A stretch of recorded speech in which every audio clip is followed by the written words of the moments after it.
सुप्रभात। मैं कमलेश चंद्र मिश्र, पीजीटी हिंदी अध्यापक, city public school Katra, Mungrabad Shahpur Jaunpur, आप लोगों का ऑनलाइन हिंदी क्लासेस में स्वागत करते हैं।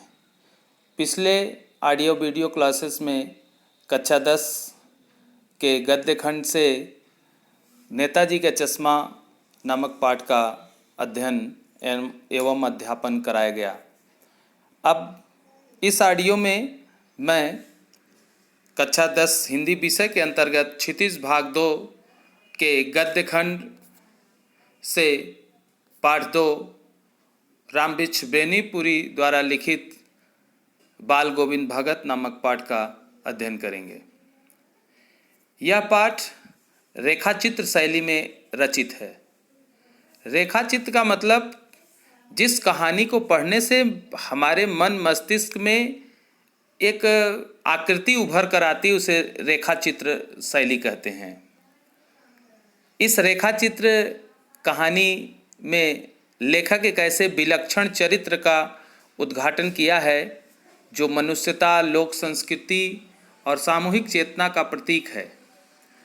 लेखक का मानना है कि वह बाहरी वेशभूषा और कर्मकांड से कोई व्यक्ति सन्यासी नहीं हो सकता। सन्यास का आधार तो जीवन के मानवीय सरोकार से होना चाहिए। लेखक को इसी आधार पर गांव का एक निम्न वर्गीय वृद्ध बाल गोविंद सन्यासी लगता है। यह पाठ वर्ण व्यवस्था और सामाजिक रूढ़ियों पर भी सशक्त प्रहार करता है।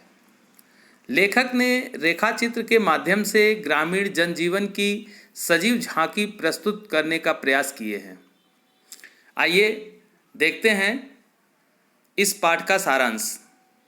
बाल गोविंद भगत पाठ का सारांश इस प्रकार से है। इस पाठ में एक ऐसे ग्रामीण व्यक्ति भगत जी का वर्णन है जो धर्म या जात से ब्राह्मण नहीं था, हरिजन था, किंतु एक सच्चे सन्यासी के सभी गुण उसमें विद्यमान थे।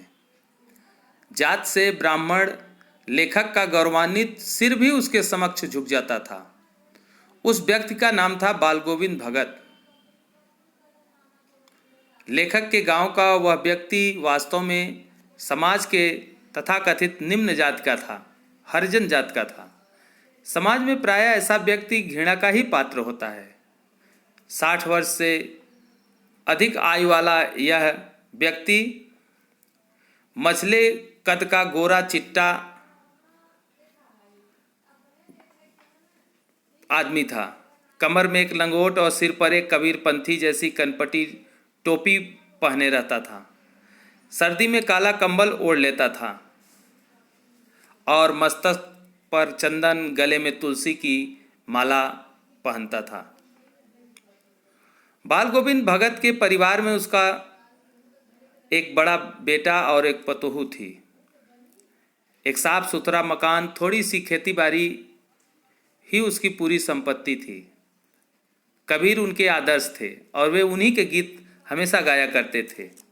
कभी झूठ नहीं बोलते थे और दो टूक बात कहने वाले, अपने काम से मतलब रखने वाले व्यक्ति थे।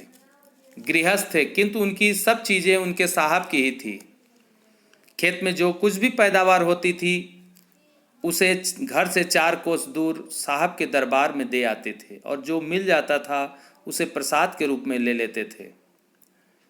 बारिश के दिनों में कीचड़ में लथपथ खेतों में फसल रोपते भगत जी देखे जाते थे। साथ ही साथ चलता था उनका संगीत। जब सारा संसार सोता था तब बाल गोविंद भगत का संगीत जाग रहा होता है। तेरी गठरी में लागा चोर, मुसाफिर जाग जरा। तेरी गठरी में लागा चोर, मुसाफिर जाग जरा। सुबह की कपकपाती सर्दी में काली कमली ओढ़े बाल गोविंद भगत अपनी खजड़ी लिए बैठे देखे जाते थे। लेखक जब ठंड से कांप रहा होता है, वहाँ भगत जी के माथे पर पसीना दिखाई देते थे। जिस दिन उनके बेटे की मृत्यु हुई, उस दिन भी उनकी संगीत साधना का उत्कर्ष अपनी चरम पर दिखाई दिया। उनका बेटा एक ही बेटा था। उनका बेटा सुस्त, बोदा, मंद बुद्धि और इकलौता लड़का था। इन सब कारण से भगत जी उसे बहुत प्यार करते थे। बड़े ही साथ के साथ उन्होंने उसका विवाह करवाया था। उनकी पतोहू बहुत सुशील थी। उनके गृह प्रबंध में बाल गोविंद भगत को दुनियादारी से निवृत्त कर दिया था। जब बेटे की मृत्यु हुई तो लोगों ने देखा कि भगत ने उसे चटाई पर लेटा दिया था और उसे एक कपड़े से ढक दिया था। कुछ फूल उसके चारों तरफ बिखेर दिए थे, सिरहाने पर एक चिराग जला दिए थे और उसके सामने स्वयं जमीन पर आसन जमाए सबसे बेखबर पूरी तन्नीलता के साथ गीत गा रहे थे। भंवरवा के तोहरा संग जाई, भंवरवा के तोहरा संग जाई। बेटे के श्राद्ध कर्म के पश्चात पुत्र वधू के रोने के बजाय उत्सव मनाने के लिए कह रहे थे। और तो और उन्होंने पतोहू से ही बेटे की चिता में अग्नि दिलवाई। पतोहू के भाई को बुलवाकर उसे उसके हवाले करते हुए आदेश दिया कि उसका पुनर्विवाह करवा दें। पतोहू ससुर की ही सेवा में अपना बाकी जीवन काटना चाहती थी, किंतु भगत जी इसके लिए राजी नहीं हुए। उनका कहना था यदि पतोहू यहाँ रहेगी तो वे घर छोड़कर चले जाएंगे। विवश होकर बहू को अपने मायके जाना पड़ा। बाल गोविंद भगत की मृत्यु भी उन्हीं के अनुरूप हुई। हर वर्ष की तरह इस वर्ष भी वे गंगा स्नान के लिए गए थे। यह स्थान घर से 30 कोस दूर था और पैदल आने जाने में 4-5 दिन लग जाते थे। घर से ही भोजन करके चलते थे और घर आकर ही भोजन करते थे। इस बार जब वे गंगा स्नान करके आए तो उन्हें बहुत तेज बुखार हुआ, धीरे धीरे कमज़ोर होते गए। लोगों के ने नहाने धोने से मना किया, आराम करने के लिए कहा, पर वे हंस कर टाल जाते थे। एक दिन भोर में लोगों ने उनका गीत नहीं सुना, तब पता चला बाल गोविंद भगत नहीं रहे। ऐसा लगा जैसे धागा टूट गया हो, माला का एक एक दाना बिखर गया हो। लोगों ने जाकर देखा, सिर्फ उनका पंजर वहाँ पड़ा हुआ था। इस प्रकार से बाल गोविंद भगत पाठ का सारांश समाप्त हुआ। अब कुछ प्रश्न इससे संबंधित हैं, आप प्रश्न का उत्तर लिखकर व्हाट्सएप कर देंगे। हम आपके प्रश्न को चेक कर लेंगे और अपनी नोटबुक पर लिखते रहेंगे। और ध्यान देंगे कि सुबह 8 से 9 हम ऑनलाइन रहते हैं व्हाट्सएप पर आपके समूह पे। तो आप अपने जो भी प्रश्न हो उन प्रश्न को पूछने के लिए, यदि आपको डाउट हो, किसी प्रश्न का उत्तर अलग से जानना चाहते हैं, तो आप सुबह 8 से 9 के बीच में आप प्रश्न रख सकते हैं। पहला प्रश्न है, खेतीबाड़ी से जुड़े गृहस्थ बाल गोविंद भगत अपनी किन चारित्रिक विशेषता के कारण साधु कहलाते थे? दूसरा प्रश्न है, भगत की पुत्रवधू उन्हें अकेला क्यों नहीं छोड़ना चाहती थी? भगत ने अपने बेटे की मृत्यु पर अपनी भावना किस प्रकार व्यक्त किए? भगत के व्यक्तित्व, उनकी वेशभूषा को अपने शब्दों में प्रस्तुत करिए। बाल गोविंद भगत की दिनचर्या लोगों के लिए अचरज का कारण क्यों थी? पाठ के आधार पर बाल गोविंद भगत के मधुर गायन की विशेषता बताइए।